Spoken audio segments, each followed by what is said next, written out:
So year 12 today we're doing differentiation of e to the power of x, which is 9g. I know you don't like me saying this, but I really think you'll find this one quite okay to do, and there's not many questions, so this shouldn't be a big exercise. Alright, so we're going to use the chain rule within differentiating e to the power of x, and it is quite simply, we can have a look at this, but I'm going to explain by looking at the first question. So basically we take the derivative of whatever is to the power and we multiply it by this. That's it. That's all we do. So we have y, so we're going to do dy dx. And we're going to take the derivative of 2x. Okay, so if we look up here, h of x equals e to the power of f of x. Take the derivative of the power, so in this case it'll be 2, and we're going to multiply that by the original, which is e to the power of 2x. So our final answer is 2e to the power of 2x. That's it. Alright, let's have a look one with 3 terms. Alright, so e to the power of 3, this is all in respect to x. So if there's no x in it, it's like a constant, so we don't have to do anything with it. So if we go straight from dy dx, and in this case we're just going to do each bit separately. So if we have a look at the second term, we're going to take the derivative of 4x, which is 4, and we are going to multiply that by the whole term, minus 2e to the power of 4x, plus, how do we differentiate 5x? We just put 5. So our final answer is going to be minus 8e to the power of 4x plus 5. Okay, so there's an x in here and an x in here. Well, there's the power and there's an x in it. So respect to x means we're going to do this one like we did before. This time we want to put f dash x because our original is f of x. Okay, so we're going to differentiate the top.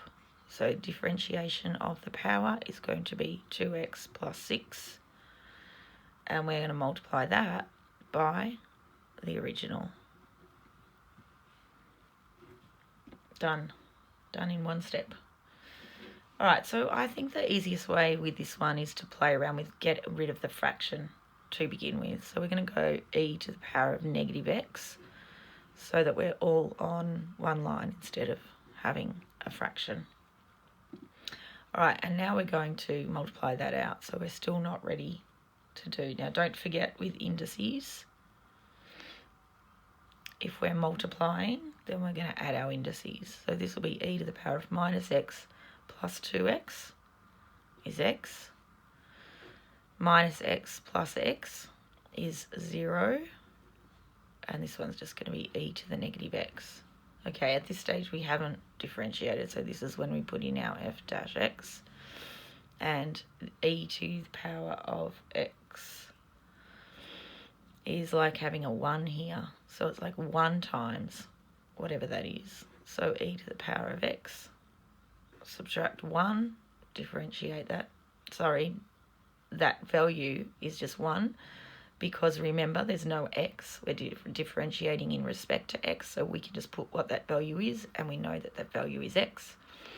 And next we are going to differentiate this top. So this is like minus 1, so this becomes minus e to the power of negative x. All right, next one. This is when the chain rule comes into it. So if you won't need to do this when you go forward, but if I say let a equal 3 minus 2e to the power of 4x, so what's inside the bracket?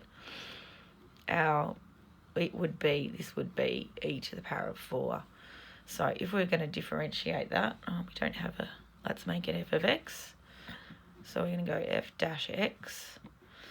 Okay, if we differentiate the whole thing, it would be 4. We don't need to put a, because you get that. So we're going to put 3 minus 2e, whatever that a was, to the power of 3. I'm in the way now, so I'm just going to get rid of that.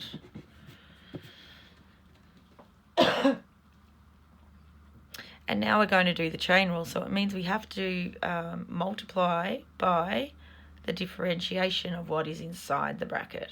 All right, so 3 is just going to go. A minus 2 times 4 is going to be minus 8 e to the power of 4x. Okay, remembering this here is just what I've taught you. Okay, so we do differentiate 4x is 4, so minus 2 times 4 is minus 8, times by, multiplied by the basic one that we have, which is e to the power of 4x. All right, so let's see, we might go a bit further. Can we go further? Yes, so 4 times negative 8 is negative 32. I'm just going to put this one in front. Doesn't really matter. 3 minus 2e to the power of 4x to the power of 3. All right, so I'm going to call this one y. And not happy with the way it looks there, so just for differentiation purposes, we are going to make that to the power of a half. Okay, like we did over here with your a, think about that in terms of a. How would you differentiate the whole thing? You would go a half a3 minus 2e4x, and this would be a half minus 1, which is negative a half. And then the chain rule, of course, says that we need to differentiate what is inside our bracket, which is the same as what we've just done. So it's minus, in the question before, I mean. So it's negative, what am I doing? Negative 8e to the power of 4x. And going from there, we're going to have a half times negative 8. So negative 4, still got this, e to the power of 4x.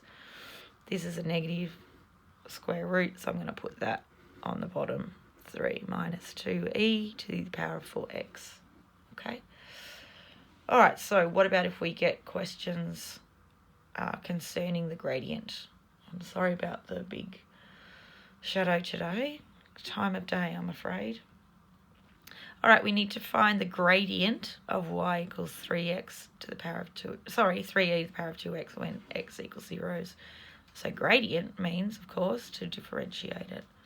So we've got y equals, so we're going to go to y dx, what we were just taught. So we're going to go 2, so the differentiation of 2x is 2, multiplied by original. So this is the same as 6e to the power of 2x.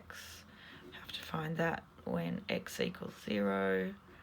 So we get ce to the power of 0, 6e to the power of 0, which is 6.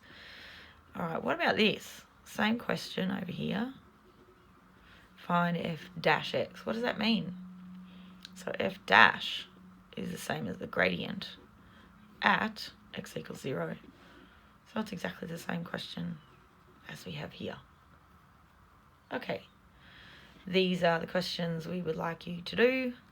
Please know that you can ask us questions as normal throughout the lesson, or at least list in the chat when you get stuck on one.